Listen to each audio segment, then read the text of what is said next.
જેમ કે આપને બધાને ખબર છે કે આપણા બાજુના જે કન્ટ્રી છે પાકિસ્તાન અને ઈરાન, આના જે ડ્રગ સ્મગલર્સના કાર્ટેલ છે એ ઘણી વખતે દરિયા માર્ગનો ઉપયોગ કરીને ભારતમાં ડ્રગ્સનો જથ્થો પહોંચાડવાની કોશિશ કરે છે. તો આ જે પ્રયાસમાં એ લોકો ફરીથી ટ્રાય કરતા હતા અને એટીએસના પોલીસ ઇન્સ્પેક્ટર જેએમ પટેલને એક બાતમી મળી હતી થોડાક દિવસો પહેલા કે આજે 12 તારીખે અર્લી મોર્નિંગમાં પોરબંદર નો જે દરિયો છે એની સામે એક નિશ્ચિત પોઈન્ટ ઉપર, જે કે આપણા દરિયા પોરબંદર કોસ્ટથી લગભગ 185 નોટિકલ માઇલની દૂરી ઉપર છે, એ જગ્યા ઉપર એક પાકિસ્તાની બોટ ગ્વાદરથી નીકળીને આવવાની છે અને આ ગ્વાદરથી નીકળીને આવવાની જે બોટ છે એની અંદર કેટલોક હેરોઇન યા મેથામ્ફેટામાઇનનો જે જથ્થો છે એ આવનાર છે અને આ બોટ આગળ કોઈ એક ઇન્ડિયન બોટને માલનો આપીને અને આ માલ આગળ દિલ્હી કે પંજાબ પહોંચાડવાનો છે. તો આ જયારે બાતમી જેએમ પટેલને મળી તો એ એટીએસના સિનિયર અધિકારીઓ જોડે શેર કરી. એ બાતમીના આધારે અમારે અહીંયાથી એનસીબી ઓપરેશન દિલ્હીની જે ટીમ છે એને પણ સંપર્ક કરવામાં આવેલો, ઇન્ડિયન કોસ્ટગાર્ડની ટીમને સંપર્ક કરવામાં આવેલો. એટીએસ તરફથી inspector PV Desai, inspector VN Vaghela, sub inspector Gujar, sub inspector AD Parmar અને સબ ઇન્સ્પેક્ટર મનીષ, એ બધાની એક ટીમ બનાવવામાં આવેલી. એનસીબી દિલ્હીથી પણ ટીમ જે આવેલી એ પણ પોરબંદર પહોંચી. બધી ટીમ્સ ત્યાંના કોસ્ટગાર્ડના શિપમાં બોટ થઈને એ લોકોએ જે બાતમીવાળી જગ્યા હતી ત્યાં જઈને સર્વેલન્સ રાખ્યો. રાડાર્સ અને એના જે સર્વેલન્સ કરવાનો હોય છે એ બધી રીતે આનો સર્વેલન્સ કરીને એ જે બાતમીવાળી જગ્યા ઉપર એક શંકાસ્પદ બોટ આજે અર્લી મોર્નિંગમાં જોવા મળી અને એના બહુ ગેલેન્ટ તરીકે કામ કરતા આ બોટના ઇન્ટરસેપ્ટ કરી, ચેક કરી અને ચેક કરતા એ બોટ ઉપરથી 6 પાકિસ્તાની માણસો મળી આવેલા. જે પાકિસ્તાની માણસો મળી આવેલા છે એ બધા પશ્ચિમી ગ્વાદર બલુચિસ્તાન એરિયાના રહેવાસી છે. એ આ માણસો પાસેથી એક બોટ પણ જે બોટ ઉપર સવાર હતા એમાં લગભગ 60 પેકેટ ડ્રગ્સના મળી આવેલ છે. પ્રારંભિક રીતે જોતા એ બધું જે જથ્થો છે ટ્રાન્સપેરન્ટ પેપર્સમાં છે થોડો ઘણો, તો એની અંદર એ પ્રાથમિક રીતે મેથામ્ફેટામાઇન હોય એવું લાગી રહ્યો છે. તો જે 60 પેકેટ છે એની જે હાલ પોસ્ટ પર લાવવાની કામગીરી ચાલુ છે.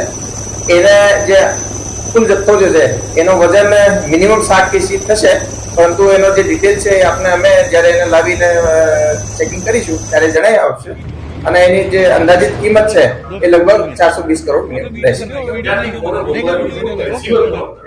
હા, જે અમારા પાસે હાલ સુધીની માહિતી છે એમાં ગ્વાદરમાં રહેતો એક સ્મગલર છે જેનું નામ હાજી મુસ્તફા છે, એને દ્વારા એ માલ મોકલવામાં આવેલ હતો અને અહીંયાની જે આઈડેન્ટિટી છે એ આઈડેન્ટિટી ડીપ સી ની અંદર ફક્ત એક ચેનલ ઉપર આઈડેન્ટિટી આપેલી છે, જે કે અહીંયાના જે માણસ છે એનો કોડ જે હતો એ મુસ્તફા થવાનો હતો અને ત્યાંનો જે માણસ, માફ કરજો કે એ જે અહીંયાનો મોકલનાર માણસ છે એનું નામ હાજી મુસ્તફા છે. જે કોલ સાઇન અહીંયાનો માણસનો હતો એ અબ્બાસ હતો. એના અલાવા અહીંયાથી કોણ લેનાર હતો એ બાબતમાં હાલ તપાસ અમે આગળ કરીશું.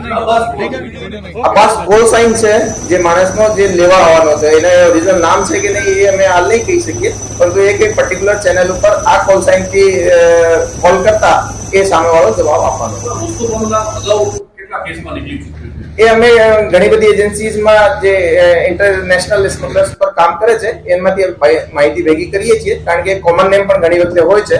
તો એના ઉપર કેટલા કેસીસ છે, કેટલો મુદ્દામાલ આ સુધી ઇન્ડિયામાં મોકલવાની કોશિશ કરી છે એ બધું અમે તપાસમાં.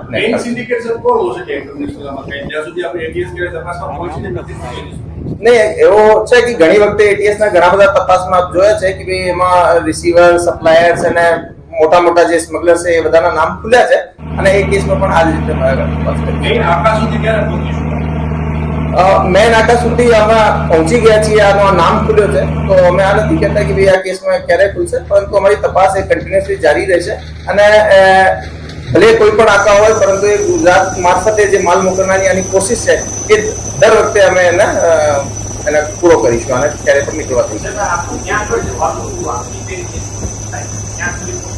જો હાલમાં જે દરિયામાંથી અમે 6 જે આરોપીઓ છે એને પકડીને પોસ્ટ ઉપર પહોંચ્યા છીએ, એની અમે તપાસ કરીશું, આનું ઇન્ટ્રોગેશન કરીશું, એના પછી આગળની બધી ડિટેલ્સ કહીશું. પરંતુ બાતમી પ્રમાણે આ મુદ્દામાલ જે છે એ દિલ્હી યા પંજાબ સાઈડ જનાર. સર આ આરોપીઓ જથ્થો લાવતા નથી, સપ્લાય કરતા નથી, કોઈ ચોક્કસ કોડ વાપરતા હતા? હું કીધું એ દરિયામાં જનરલી આ લોકો જયારે સપ્લાય કરતા હોય છે તો પહેલાથી ફિક્સ થયેલા છે કે VHF ચેનલ ઉપર મોકલનારનો અને લેવનારનો આ બંનેના કોડવર્ડ્સ હોય છે અને આ કોડવર્ડ્સ ઉપર એ બંને કમ્યુનિકેટ કરીને એ પર્ટિક્યુલર પોઈન્ટ ઉપર પર્ટિક્યુલર ડેટ અને ટાઈમ ઉપર પહોંચીને માલની લેવેચ કરે છે.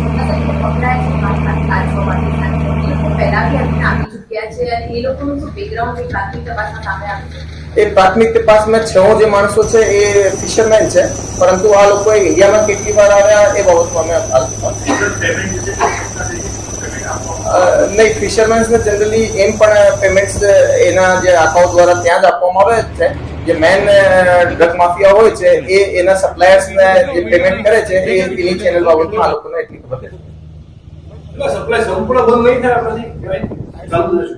અમારા પ્રમાણે સપ્લાય બંધ કરવાના જ પ્રયાસો છે અને હાલ સુધી અમે ઘણા બધા સક્સેસફુલ થયા છે. આપણે અગર જોશો તો એક જ મહિનાની